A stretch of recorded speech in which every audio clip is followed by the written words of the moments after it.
What's going on, YouTube? Durf here again with another video. This time I am going to show you a quick tutorial on how to remove the plywood underlayment for your vinyl flooring if you are removing it to put on other types of flooring. So here are the tools that you are going to need. First things first is you're going to need a hammer. And then a blade and a floor scraper and also a good pry bar.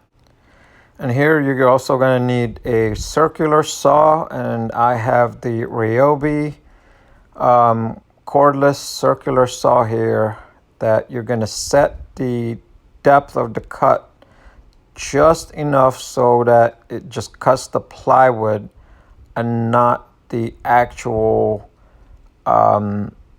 subflooring. So here I'm just cutting through across, making it manageable sections that I can pry out and work with.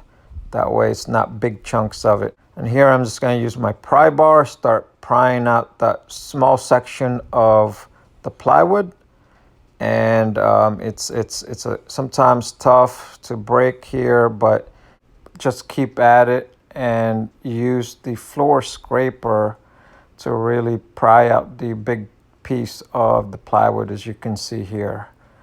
And there you go. That's a manageable piece that I just got out. And here I'm just going to hammer in all of the staples that were held the plywood down, as it's much easier to do that than pulling them out individually. So that's it for this video. Please don't forget to thumbs up, comment down below, and subscribe to my channel.